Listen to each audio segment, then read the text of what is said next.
SP additional SP इथले police कशासाठी करताय तुम्ही? कुठं औरंगजेबाच्या दरबारात काय जी हुजूर करण्यासाठी नाहीये? अरे आमची लोक कधी यांना त्रासच देत नाहीत. का हे घडताय? कोण घडवताय? लव जिहादच्या घटना रोज होत आहेत. पोरींना फसवलं जातं हिंदूंच्या फेसबुक वरनं. त्या पोरींना टार्गेट केलं जात आहे.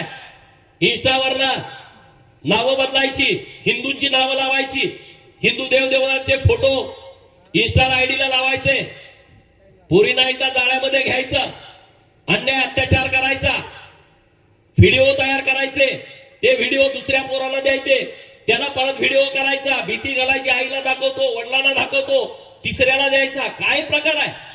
आणि मग परत आमच्या महाराष्ट्रात आहेतच थोर विचारवंत. मग त्याला प्रेम झालं म्हणून काय झालं? काय जरा तर लाजा. रोज हे प्रकार घडतायत. लँड जिहाद, सरकारी जागेवरती अतिक्रमण. उमापूरमध्ये काय आहे? उमापूरमध्ये सुद्धा तुम्हाला जागा दिली किती? तुम्ही धरले किती? प्रशासनानं ही जबाबदारीनं उमापूरमध्ये ग्रामपंचायत नजीक कब्रस्तानला जागा दिली आहे. त्याच्यात 3 पट जागा धरल्या आहे. तुमच्या काय बापाची जागा आहे का रे? ती परत करा. सरकारची मालमत्ता, इथल्या प्रशासनाची जबाबदारी आहे. तुमचं काम आहे, तुमचं कर्तव्य आहे सरकारी जागेचं संरक्षण करणं. ही लोकप्रतिनिधींची जबाबदारी आहे आणि प्रशासनाची पण जबाबदारी आहे.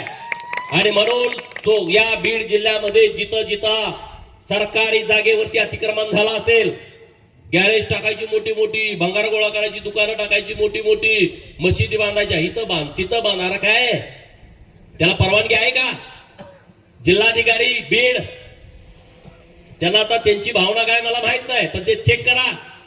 प्रार्थना स्थळ कुठं कुठं आहेत, त्याला परवानगी आहे का? ती जागा दिली आहे का? त्या जागेची परवानगी दिली आहे का?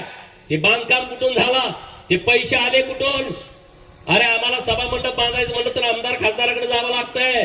मग तुम्ही 2-2, 3-3 मजली बनवताय कुठून? पैसे कुठून आले? याच्या मुळापर्यंत तुम्ही गेला पाहिजे. हे बांधतायत कुठून? कुठून पैसे आले? याचा सगळा तपास हा सगळा पोलिसांनी केला पाहिजे.